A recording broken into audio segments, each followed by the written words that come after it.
Hello, this is Ramirez with Tidewater Renaissance Fighting Arts, and this is part three of a three-part series on bringing Harnischfecten to your local HEMA club. So, there's a little different. If you've already been doing Harnischfecten, this video probably isn't for you, but this is the last part of a series. I will try to link part one below, but there's a part two, and this is part three. So we talked in part one about knowledge, about kind of getting started. Part two, we talked pretty much about armor and armor repair and things of that nature. So last thing we need to cover is weapons and also some realities about how you move forward.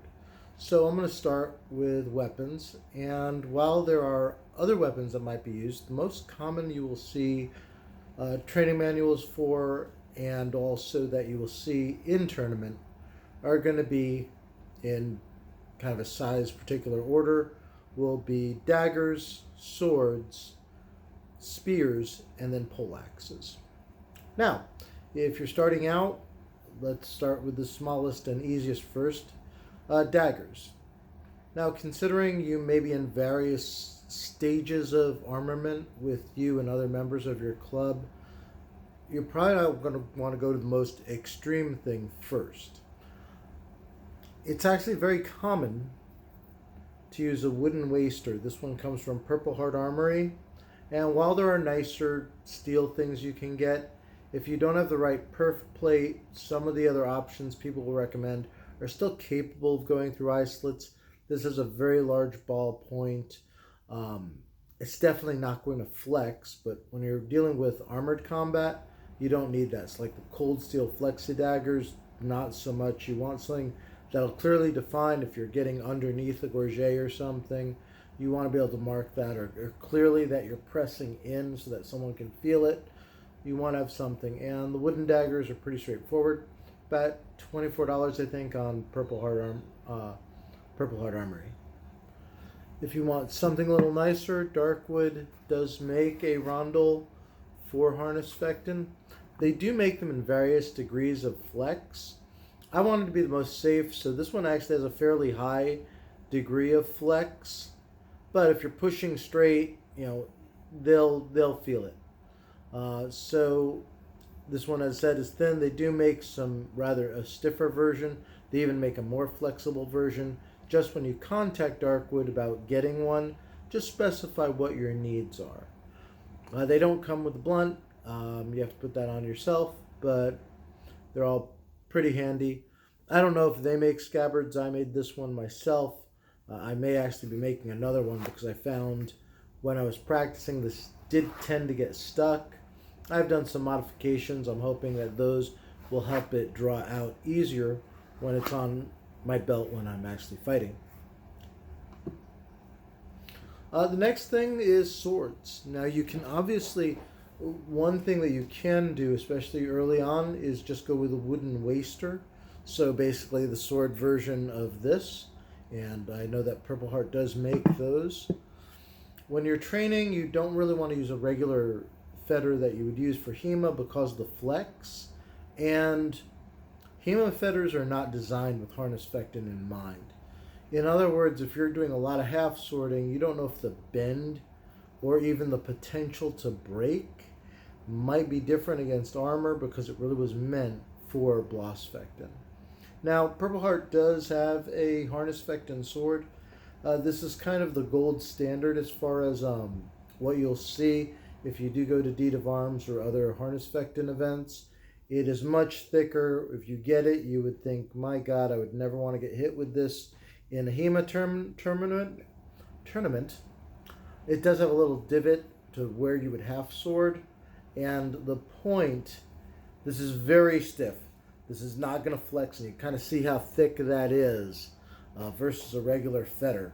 But amongst the HEMA groups, I had people at the deed that I was at who were pretty much asking to borrow this sword because they either didn't have one or the one that had a little more flex than they would like. So that's kind of the gold standard, but on the flip side of that, if you're starting out, you might not want to do that right away. You might even want to go to either a waster or even a nylon sword. I know I said, feathers flex too much, and some nylons do flex. But if you have the Penty or one of the more stiff nylon swords, you're probably not going to be hitting as hard.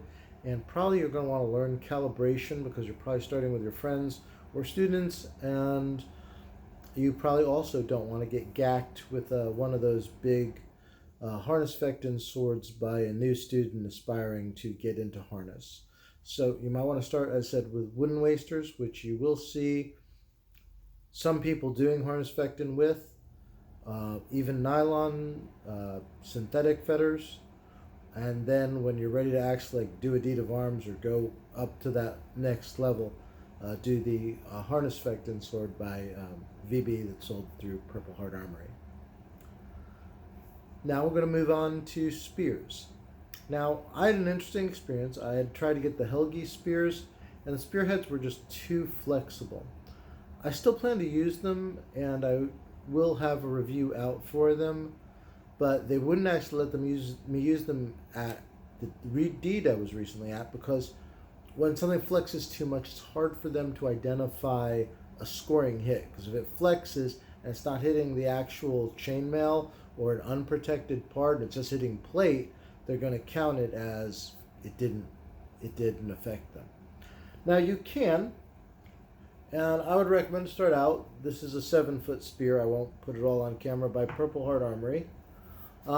It does have a tip, it is a little bendy. It was actually not nearly as bad, as much of a flex as the Helgi spear that I had, but especially starting out, you're probably going to want something with little flex because people are going to try to jam real quick, and you're going to want that, but ultimately that ball point will at least land where you need it to determine where you're hitting. And with the rubber, I think it's going to grip a little bit more. Most events, I think, are cool with you using these, so that's a good option. When I was at the event, they actually, my last fight, and I have a video of it, so you can look that up on the channel, they actually had steel-headed spears, and you might think, well, that's a bit much, but actually it's because of that flex issue. The steel heads don't flex. I'll eventually do a review because I did buy the equipment to make one. I haven't made it yet. I did put a rubber tip, and that's something I should have brought up before. Let me just put this down. The VB fetters, they do have a big spatulated tip, but most everyone will put some sort of blunt on there. In this case, this is not a regular blunt that you would get from VB. This is actually for canes. The spatulated tip is very large, so I did have to kind of custom order on Amazon a larger blunt, which, as I said, is meant for like a walking stick or cane, to go on there. I'll try to remember to put a link down below for those, because you'll need them if you want to do a metal spear, or if you for the VB, because just the spatulated tip is too large. For the regular blunts, you'll actually just end up tearing the blunt if you try to put those on that fetter. Next up, after spears, is poleaxe. Poleaxe, as I said at the first video, I said one of these you can start out with, especially if not everyone is in kit, is to start out with one from Descendant Leather.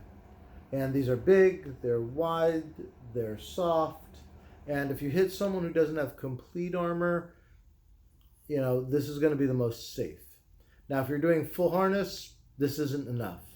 I do spar with my non-harness students and friends with these, and I need a judge to call it, because I won't be able to tell if someone hits me with this or not. On the other extreme is the Purple Heart poleaxe. Now, a couple of things about this.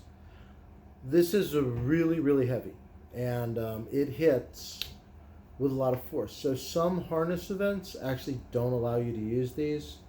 Some groups do use them and use them exclusively because they're available. But understand, when you have a huge head like this, even if it's rubber, it carries force comparable to a steel poleaxe, which would probably be a little bit smaller.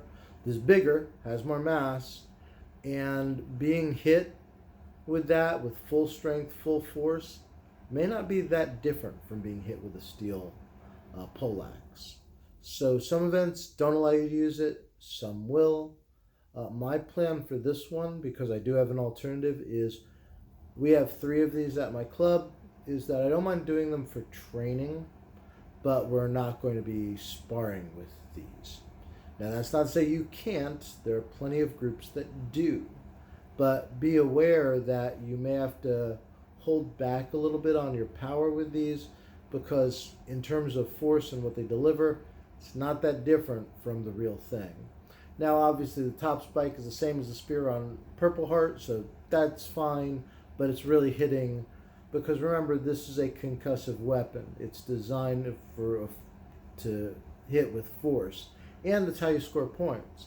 But this is very accurate to the real thing, and I brought this out to the deed of arms I went to, and Bob Charette was there, and he was like, yeah, you know, when you have that much mass, it really doesn't matter if it's rubber or it's steel, it's still going to be a problem.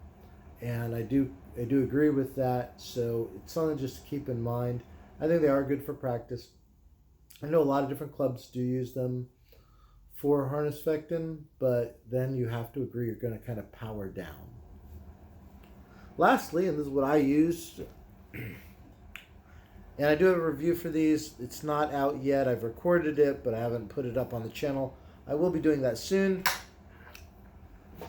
So this is the Helgi True History poleaxe. It doesn't hit as hard as the Purple Heart. The downside is these are hard to get. This one's from Russia. There's another supplier called Adeo, I believe they're called, out of Ukraine. They also market them under the Archem name. So if you hear about the Archem training simulators, same idea. It's a polyurethane, polyethylene, one of those chemical compounds. So basically it's a plastic molded head. The head itself is fairly stiff. It has a little flex to it, but overall it's pretty sturdy, pretty solid, and gives pretty solid hits. It's not as heavy, and therefore doesn't do as much force as the Purple Heart rubber trainer. The thing that gives it mass really is the haft. So I do have I believe this is ash, it could be hickory, I'd have to check, haft, and that haft does give it a good deal of force when hitting, but way more pleasant than the Purple Heart version of this. As I said, you can look up Helgi's True History Workshop or True History Shop, and you should be able to find these, the catches, and when I put the review out, it's kind of difficult to buy them because they are made in Russia. The Ukrainian version from Adeo you can get through, I think, Black Armory and a couple of other websites. If you see Archem or Adeo, it's the same company and they have the same general quality as the Helgi True History poleaxes. And they don't just make poleaxes, they make lucerne hammers and all sorts of other heads if that's what you're looking for. But poleaxe / lucerne hammer is very popular amongst knights in tournament. So now you have the knowledge, the armor, the weapons. What else do you need to know? Go ahead, fight your friends. I wish I could say that was that simple, but I have one more point that I'd like to leave us with before closing out this video.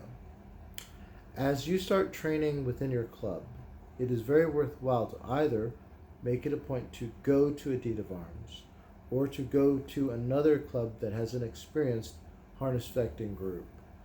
Because ultimately, if you're just training by yourselves, you're never going to know how hard is too hard. How hard is too much? What about wrestling and ringing and throwing someone to the ground? Do you have other options? And you do. You can either wrestle typically to set or to ground. That's what they did during my deed. And so going out to either, as I said, another club that has an established Harnischfechten program, or even better, going out to a deed of arms, will teach you so much. And I do speak from experience. I just got back from a deed of arms, and I had learned so much from that experience as far as what is going to be expected of me or of anyone entering a Harnischfechten list and working on a Harnischfechten match. So I strongly encourage you, once you are at the point you have you and someone else, because it only takes two people to start doing harness, that when you get to the point that you have the equipment, you have the armor, you have the weapons, and you start sparring, that at some point the next jump has got to be going to an event of experienced people, because that's where you're going to get the experience to say, oh, maybe I'm hitting too hard. Maybe I'm not hitting hard enough. Maybe I need to change how the weapons work, so that you're kind of consistent in what's being done in the greater Harnischfechten community. And that's a small community, so it can be a challenge. I live on the East Coast. I live within miles of the ocean. So literally when I say East Coast, I'm all the way east. And the event I went to was the Midwest. So I had to go quite a ways it was like 17-hour drive, but with breaks and stuff, like 24-hour drive to go out to this event. But it's worthwhile because, once again, the experience you're going to get and what you're going to bring back to your club is invaluable. I would say for harness, it's even more important than it is for regular HEMA, for Blossfechten. Now you can kind of learn, you can go, you can fight your friends, fight your students, and have a good time with it without ever having to walk into a tournament. But in terms of Harnischfechten, really understanding the experience, understanding how it works, requires that you are able to interact with people who have experience. And then you can once again take that back, and that's how you will bring your Harnischfechten for your club to an appropriate level that you can feel confident to teach others, because you know that that's what's kind of being done in the greater Harnischfechten scene or community. So that's my advice. If you've stuck around for all three videos, thank you. I will be going to Germany in 2 weeks, so I'm recording a fair amount of content now so that I can kind of parse it out while I'm away. And I hope that you've enjoyed this series and that it helps you if you're trying to get a Harnischfechten club or Harnischfechten group started at your HEMA club, that this gives you some of the tools to go ahead and do that. So once again, I'm Ramirez. I'm with Tidewater Renaissance Fighting Arts. We're based out of Norfolk, Virginia, and I will see you in the next video.